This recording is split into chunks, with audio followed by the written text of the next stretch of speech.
আসসালামু আলাইকুম, স্বাগতম জানাচ্ছি বিবিসি নিউজ আন্তর্জাতিক সংবাদে। শুরুতেই সংবাদ শিরোনাম, এরপর বিস্তারিত। ইরানের সঙ্গে যুদ্ধের প্রস্তুতি ইসরায়েলের। ভারতের ওপর আরও শুল্ক চাপানোর ইঙ্গিত ট্রাম্পের। এবার কলম্বিয়ায় সরকার পতনের হুমকি ট্রাম্পের। কিউবার পতনের ইঙ্গিত। গাজায় ইসরায়েলি বিমান হামলায় নিহত 2। দর্শক, এতক্ষণ শুনছিলেন সংবাদ শিরোনাম। এখন বিস্তারিত।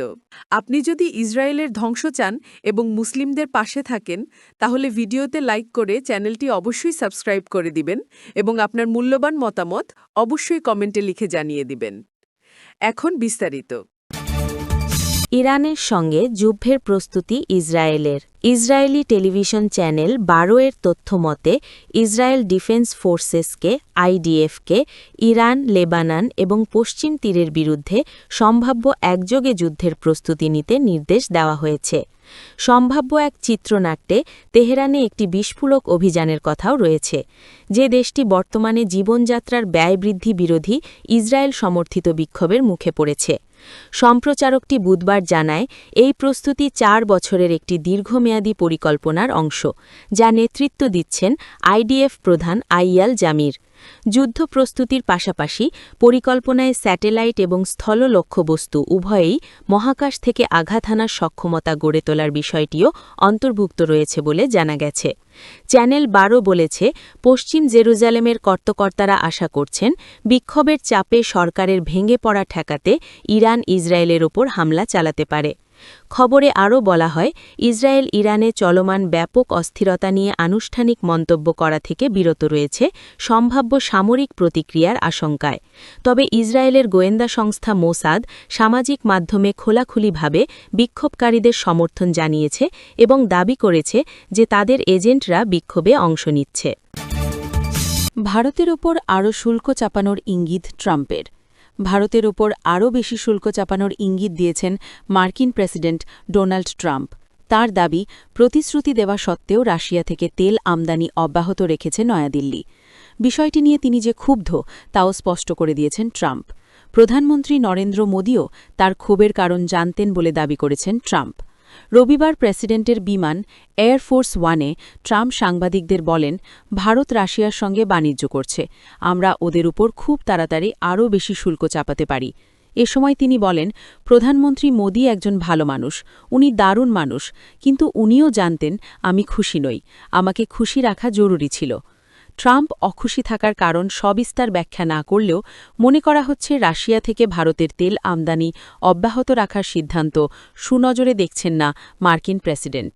গত অক্টোবর মাসে ট্রাম্প দাবি করেছিলেন, রাশিয়া থেকে তেল কেনা বন্ধ করে দেওয়ার বিষয়ে তাকে আশ্বস্ত করেছেন মোদি। এবার কলম্বিয়ায় সরকার পতনের হুমকি ট্রাম্পের। কিউবার পতনের ইঙ্গিত। ভেনেজুয়েলার প্রেসিডেন্ট নিকোলাস মাদুরোকে আটক করার পর এবার কলম্বিয়ার প্রেসিডেন্ট গুস্তাভো পেত্রোকে প্রকাশ্যে হুমকি দিয়েছেন যুক্তরাষ্ট্রের প্রেসিডেন্ট ডোনাল্ড ট্রাম্প। একই সঙ্গে তিনি মন্তব্য করেছেন, কিউবার সরকারও খুব শিগগিরই পতনের মুখে পড়তে পারে। রবিবার এয়ারফোর্স ওয়ানে সাংবাদিকদের সঙ্গে কথা বলার সময় ট্রাম্প বলেন, কলম্বিয়া ও ভেনেজুয়েলা দুটি দেশই ভীষণভাবে অসুস্থ। তিনি কলম্বিয়ার সরকারকে কটাক্ষ করে বলেন, বোগোতার সরকার পরিচালনা করছেন। তিনি একজন অসুস্থ মানুষ, তিনি কোকেন তৈরি করে যুক্তরাষ্ট্রে বিক্রি করতে পছন্দ করেন। কলম্বিয়ার প্রেসিডেন্ট গুস্তাভো পেত্রোকে ইঙ্গিত করে ট্রাম্প বলেন, তিনি বেশি দিন এটা করতে পারবেন না, আমি আপনাদের বলছি। সাংবাদিকরা যখন জানতে চান তিনি কি কলম্বিয়ার বিরুদ্ধে যুক্তরাষ্ট্রের কোনো অভিযানের কথা বলছেন, জবাবে ট্রাম্প বলেন, আমার কাছে তো ভালোই শোনাচ্ছে।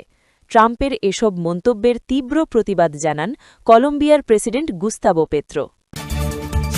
গাজায় ইসরায়েলি বিমান হামলায় নিহত 2।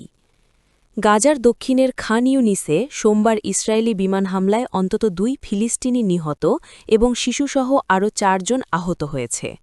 নিহতদের মধ্যে একজন কিশোরী রয়েছে বলে শহরের প্রধান নাসের হাসপাতালের কর্মীরা জানিয়েছেন।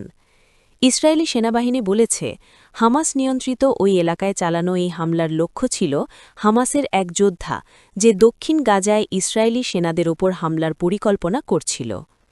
অক্টোবরে কার্যকর হওয়া যুক্তরাষ্ট্র সমর্থিত চুক্তির পর থেকে, যা অধিকাংশ লড়াই বন্ধ করেছে, ইসরায়েল গাজায় বারবার বিমান হামলা চালিয়ে আসছে। ইসরায়েলের দাবি এসব হামলার লক্ষ্য ভবিষ্যৎ হামলা ঠেকানো বা সামরিক অবকাঠামো ধ্বংস করা। গাজার স্বাস্থ্য মন্ত্রণালয়ের তথ্য অনুযায়ী যুদ্ধবিরতি কার্যকর হওয়ার পর থেকে ৪২২ ফিলিস্তিনি নিহত হয়েছে।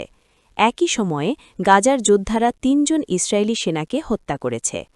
মার্কিন প্রেসিডেন্ট ডোনাল্ড ট্রাম্পের মধ্যস্থতায় হওয়া চুক্তির প্রথম ধাপ অনুযায়ী ইসরায়েল গাজার ৫৩% এলাকার নিয়ন্ত্রণ ধরে রেখেছে।